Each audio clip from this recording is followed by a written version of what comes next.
In this video, we're going to be doing a battery test on Rustee. Now, we've done a couple of battery tests on my 218,000 mile Tesla Model 3 Lucky, but today it is Rustee's turn. Now, Rustee has had a few battery checks over the time, and last time we did the battery check at 107,000 miles, it was working out to be about, I think it was 89%, and we've done an Altelium test, we did a Tesla test, and we also did a Scan My Tesla test, and I'll put a couple of them up here just if people want to see that test. Today we're going to be doing the new Tesla test, but there's a bit of a problem because I need to update my Ingenext module before I can do that.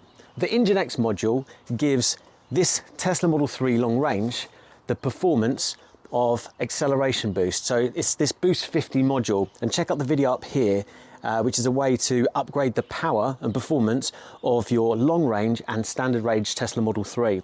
It also gives you more features, so check out the video, it explains it in a bit more detail. But we need to update the modules first, which means taking apart the dashboard before we can start the test.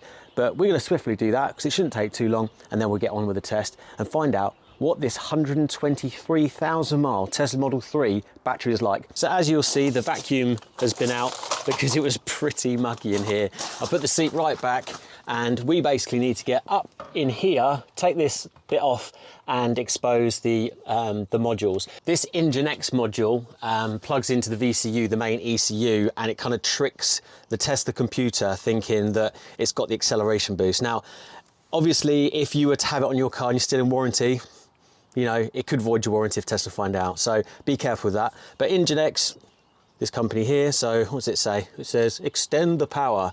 But like I said, watch back the videos from before. It's just interesting if you want to increase the power and do a few other things. It's about half the price of the Tesla acceleration boost. So if you want to save some money and you don't care about the faffing around, because obviously the Tesla one is better because it's just on the car and you just go to sport mode, great. So this one's a bit more of a faff, and their app apparently, it's not too great at the moment, but apparently they're upgrading it soon.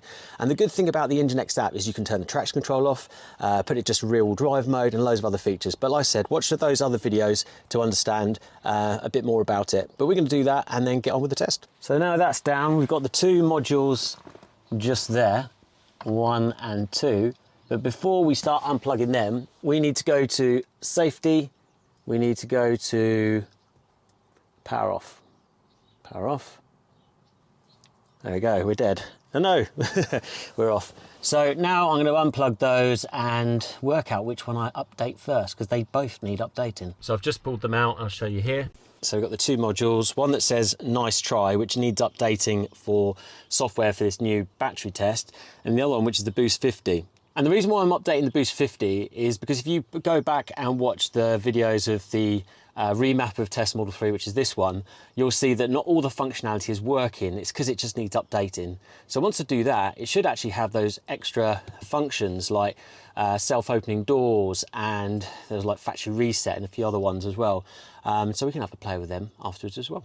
So I've just updated the Ingenext firmware, which was for the nice try module, because I couldn't update the software on the Tesla to have the health check until I'd done that. So I just plugged it in, downloaded the software, and then that's all sorted. So we should be good to download and do the battery test.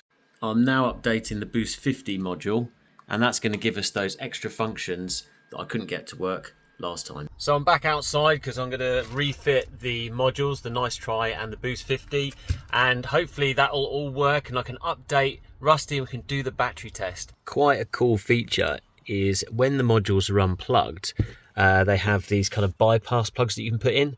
So it's quite handy if you don't want your partner or what have you to drive the car and experience the full boost. So it's a bit of a way of kind of hiding the fact that it's been remapped. Right, they're all plugged in now, all updated. Let's fix this all up and start the vehicle. I've just done the software update and the new health test is on there. So let's do that now and find out what the battery degradation is on Rustee on the new Tesla health test.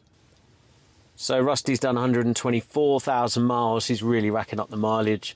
So there we go, on service. We've now got battery health test. Now, it's obviously different. Oh, last tested 81%. That's really interesting. So that was done March 16th. That was when I tried to do the battery health test before, as I discussed in a video a couple of videos ago on talking about Lucky, who's just in front. So that's really interesting. I'm going to go with that. 81%.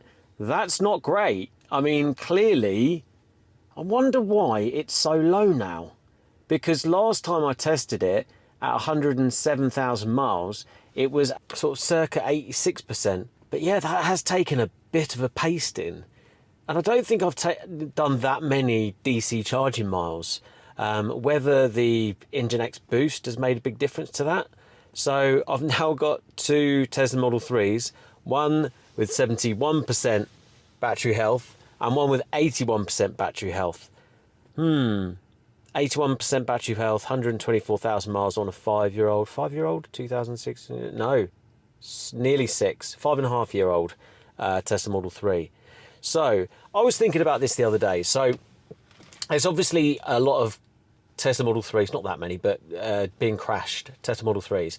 So is it better to get a battery for like a later plate Tesla like Lucky, because there's going to be a lot of younger batteries out there from crash vehicles, unlike the which is the LG battery. Now the battery that is on Rustee is the Panasonic battery. So I would assume that because these Tesla batteries, from the data from Altelium, when we did a video with them, he was saying from the data, age has a bigger impact on batteries than the mileage. We know based on Lucky that DC charging does make a huge difference, and there is a lot more evidence out there that suggests that. So what I'm getting at here is, what are the opportunities of upgrading Rustee's battery to another used one that's still going to have a good health? So, because bearing in mind the last Fremont car was 2020, yeah, so all of them are going to be 5 years old, so they're all going to be roughly 90%. So it's only 9% difference to Rustee.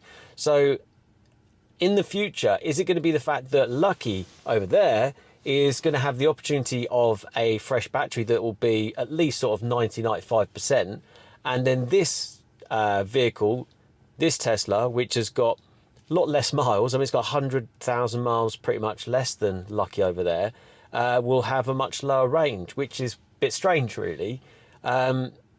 Very interesting to understand all of this. This is why I like doing the videos on batteries. If you have got a high mileage Tesla Model 3, you know, whack it in the comments.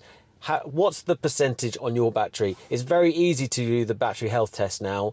Now you'd have to go in service mode, which I think puts a lot of people off doing the battery health test. And that is the better health test to do, because it requires you to charge the battery up. So yeah, really interested. Give us your age, mileage, and your battery health test in the comments. Like, you know, the more information, the more data we've got, the better.